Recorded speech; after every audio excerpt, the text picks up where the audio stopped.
Hi guys, and welcome to JDM Masters, and in today's video we're not going to be doing a car review. Two cars behind will be featured, but we're here today to talk about Touge driving or mountain roads. A lot of you guys who go off a spirited drive on the mountains or back roads, wherever you are, this will be an episode to help you prepare for the drive. What are the things you should watch out for, safety points, and so you can go out there, have fun, but also be safe. So come and join us. So what is Touge? In Japan, it means mountain pass. And a lot of you who maybe watch Initial D, which is a very popular animation about mountain racing or Touge driving, may get inspired, and it might want to make you just go out there, find your own canyons and back roads and drive like how it is in the comics. But maybe you're also influenced by an older school of thought of just taking out your car, enjoying it, going off for what you call spirited drives.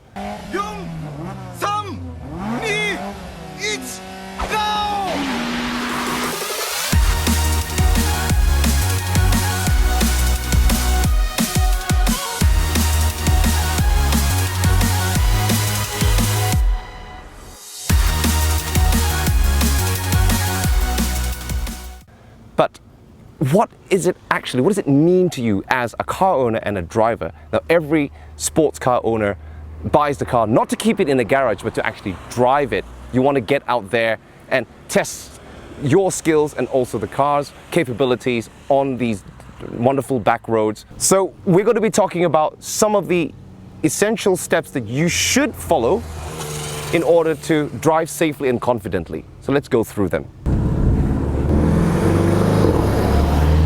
So let's start with you as the driver, the person who's operating the car. Now, it could be a Porsche 911, it could be a Skyline GTR, a Civic Type R, it could even be a Prius. But if you're going to be driving and you're going to be driving somewhere other than normal everyday traffic lights, gridlock, and you want to get out there into open road, the same rule applies. So let's talk about that.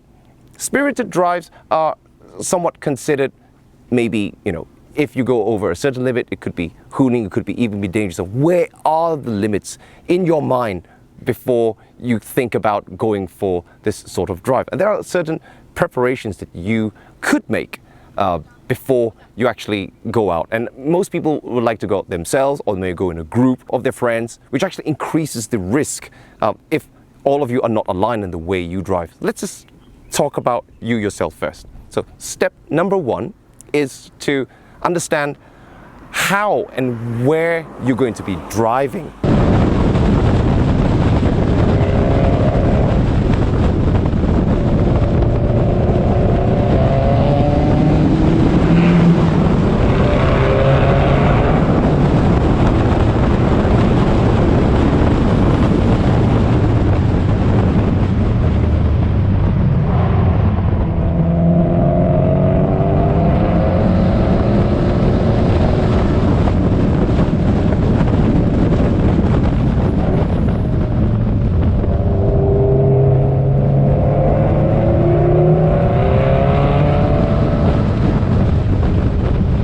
It's important to understand certain boundaries and limits, the car's capabilities, your own driving experience and ability, and also your experience with that particular car. And also helps that if you know the roads. So what we want to talk about really is the purpose and motivation for driving. Now, this may seem quite, studious or, from a psychological point of view, but it is actually something that a lot of people do not actually think about, and they actually miss out. And mishandling of these mental states does cause people to make wrong decisions when they go out for a fast drive, a spirited drive. It could cause them to get into accidents because they get challenged by another driver, they get into a certain road rage, for example, or they get overexcited and push over the boundaries of themselves and also the cars. So let's start from the very beginning. So you have a sports car. It could be your first few days with it, and you want to go out and enjoy it. Sure, by all means. But it's important to also understand first that you got to start in baby steps. Getting the feel of the car, giving yourself time to understand the handling characteristics, the limit of grip. There's a lot of things which we'll go into later, things like the tires, how you get the steering feel. We're not talking about that. It's just to sort of control your mental state in order not to push too much in the beginning. And also when you do get more experience as time goes by, you drive more, you spend more time with the car, not to get overconfident. And that is the point where a lot of people actually push beyond the limits of themselves and they end up in a spin, or they might cause an accident. So it's very important to define your self-control, or it's a kind of a discipline as well.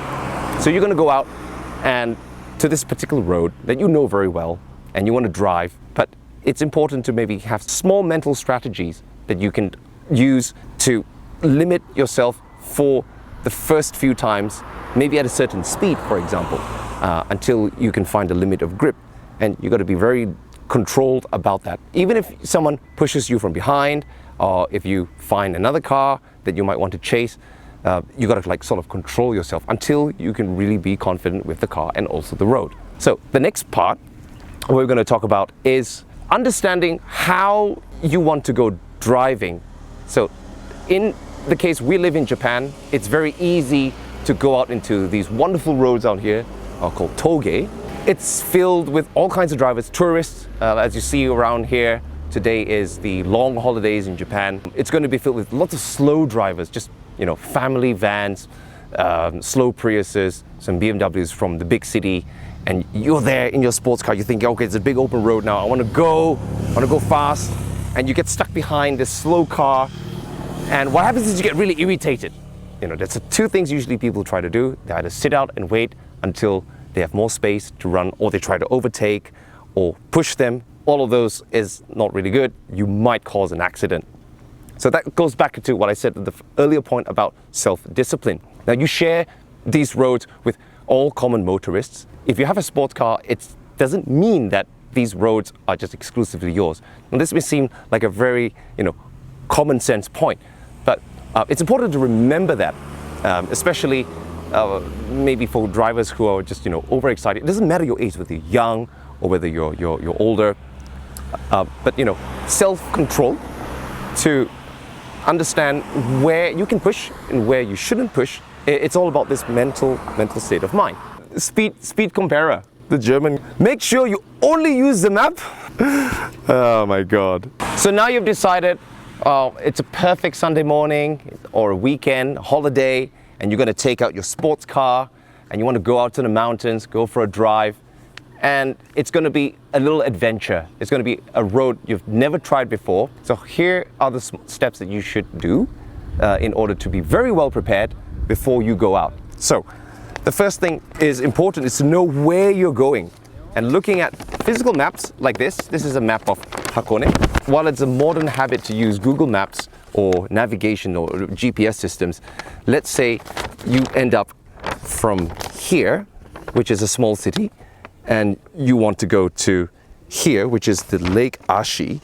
There are many different routes, and how these routes integrate and connect to each other is something you should get a mental picture of. And that way, when you do use your phone, as you're going along these routes, you will be able to understand where your target or destination is. So, for example, we usually run this route here called the Nanamagari, and that connects to somewhere in the lake.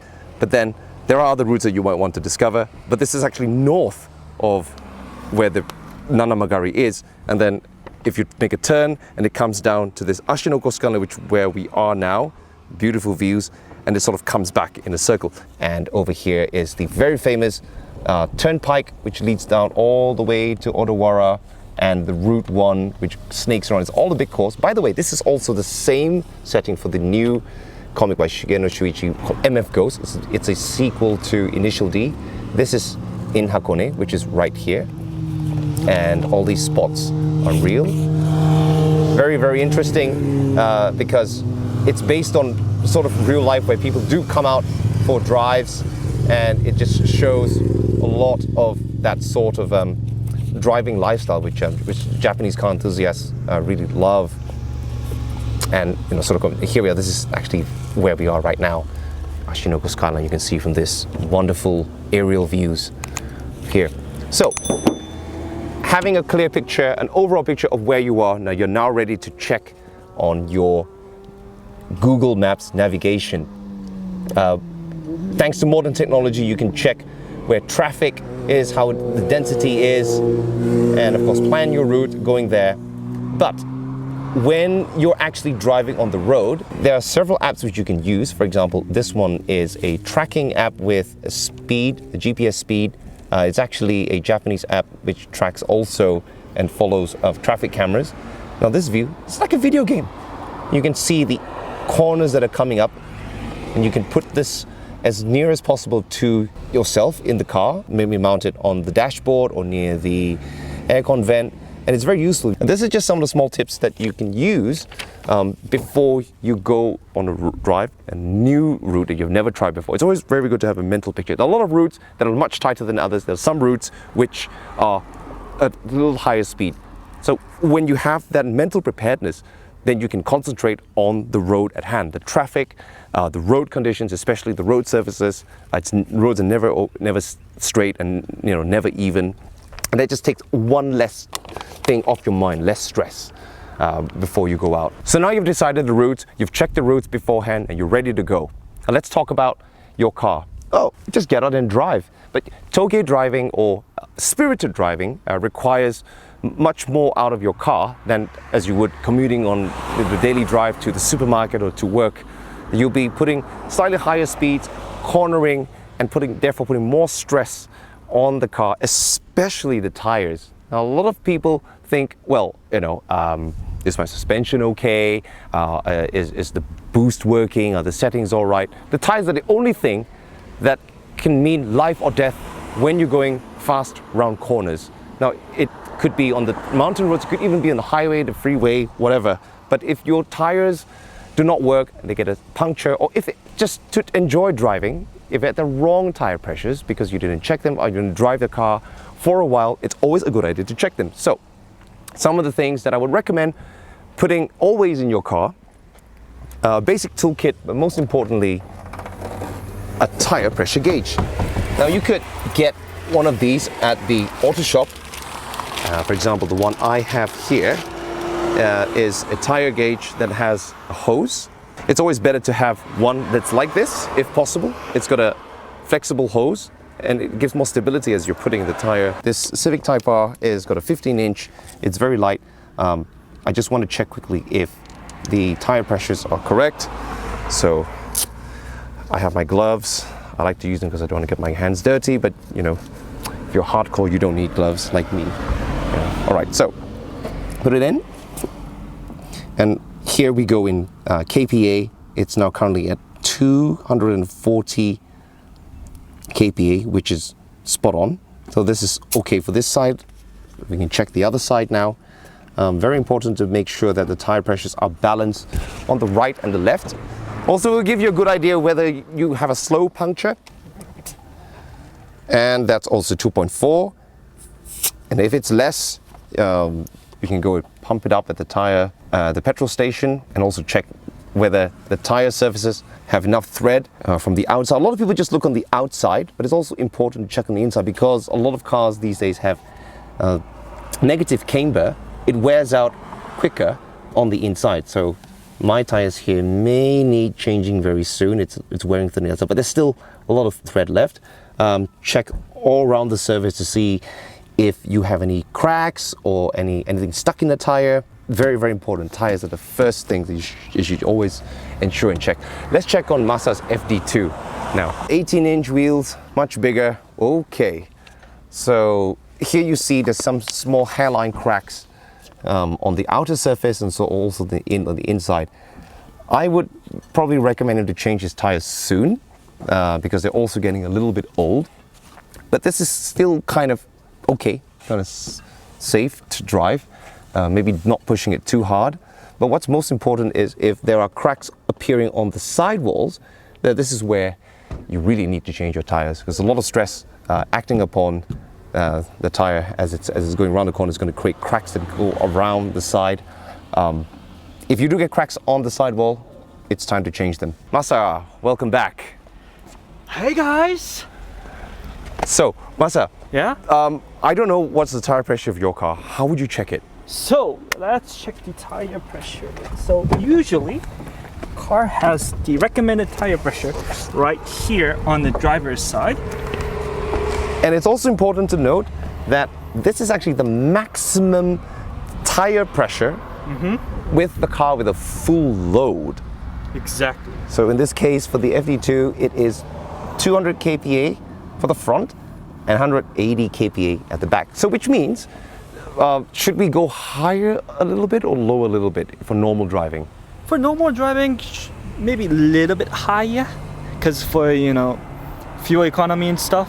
But if you want to do spirit driving, I think you should a little bit lower, so that when the tires get warmed up, you can handle much better. Very good point, very good point. And if you're going to push it a little bit on the corners, especially on the higher speeds, even if you're driving on the highway, tire pressures will go up, especially now it's summer. Let's just say that for 100 kilometers per hour, your tire pressures will actually go up 10 to 20 kPa.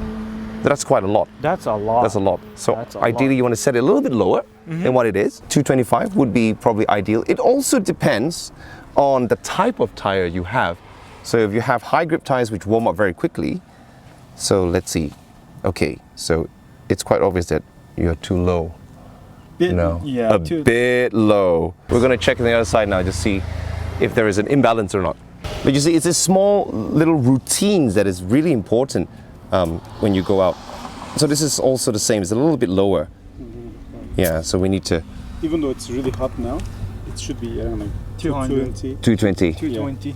So the second mechanical point that we should be checking for is for the oil level. And why do you think this is important? Because oil is your life. It's the blood of the car. Yeah, blood of the engine. When you're going spirited driving, you might be using a lot of high revs, especially in NA cars like this. You'll be going in low gears, going 7,000, 8,000 RPM. Yeah, and VTEC does consume a little bit more oil than conventional engine. Well, actually, a lot of high compression engines also do consume a lot of oil, even the Mazda Roadster. And if you own a rotary, it's definitely going to consume oil. So every rotary owners know you got to keep a bottle of oil. But it's these really small things that if you make it a habit, you will know if you have enough oil. You don't want to be without, enough oil in your engine because that can cause a lot of damage. Yeah. Okay, so this is just something very quick for people who might not know. Now, as far as possible, we want to make sure that the car is on an even ground surface. This is not it's inclined. If you want to be really technical, you could use this app. Actually, it's a bubble level app here. Okay, and then you can check if the car is on is level or not. So this way it's level. Let's check this way. Okay, so it's leaning forwards a little bit by a couple of degrees, which means when we check the oil level, we're going to have to compensate a little bit about that. But pull it out, and it's on the top here. So get a cloth, wipe it down once. Like so. And it's also a good time to check the oil itself to see if it's black, if it's got sediments in it. Mazda just changed his oil so it's nice. Giving it a quick sniff also tells you if there's excessive petrol mixed into the engine oil, which means you've got dilution, which is not really a good thing. Like the oil turns into the creamy white stuff. That's really not good. Okay. I saw that in a 1JZ engine. Oh my goodness. Terrible. So now we're going to check the oil level. That's not very clear. Too clear. It's too clear. Okay. Whoa, bit low to be honest. The distance between the top and the bottom level is 1 liter of oil. Exactly. About 1 liter of oil. Most cars are like that. So ideally on a flat surface, you want that to be near the top. But if you're going up for spirited drives, maybe you should check. What would you recommend? How often to check your oil? How many kilometers? Every couple 100 kilo. Maybe 400 or 500. If your car is known to consume a lot of oil, maybe. Yeah. About that. Or maybe 1,000. And if it needs topping up, that's one of these small preventive things that can save you a lot of damage in the future and money. After you check the engine oil, it's also a good thing to check other things. Yeah. So since you pop the hood of the car, you want to check the excessive fluids like a brake fluid, clutch master cylinder fluid, washer fluid, or even like the power steering fluid. And let's just check a little bit to see if there's any leaks or something that's not good looking. Very good point. Very good point.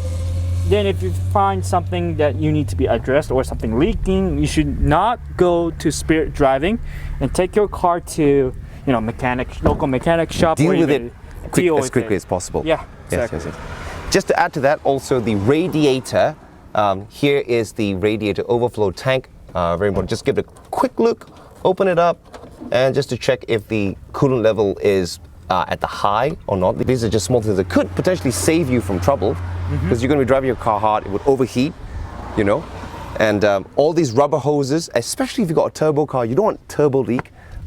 Some of you might drive older cars, cracks here and there. It's a good time to check all these things so you can be just a bit reassured before you go out. Yeah, exactly. Yeah. So now you're ready to go for a drive, and so make sure also that just before you go for a drive, you're in good spirits. You want to be excited to go for a drive. Yeah, You're exactly. happy. Yeah. You're happy that you can go on a good back roads. Yes. The last thing you want to do is go driving with a bad mood. Oh yeah. Or just like to burn off some steam. If you just had a fight with your friend, your girlfriend, your wife, or something. Takumi had that kind of rush, Yeah. and he ended up blowing up his engine. So we don't blow engines. But also very importantly, if you go out for drive with, an unstable mind, this could affect your decision making. Exactly. Yeah. You might get into an impromptu race with someone or road rage and stuff like that. That's not what you want to do. Bad negative stuff will happen if you're in a negative mood. Exactly. Now, in our next episode, we're going to be talking about basic driving techniques and some things that are essential in order to improve your enjoyment in driving in Touge. That's a lot of flies here. Bugs. So catch us in the next episode where we'll be going for a little drive, and also I'll be teaching Masa about the basic driving techniques and some good habits and good setup. And so until next episode, peace out, guys. Peace out.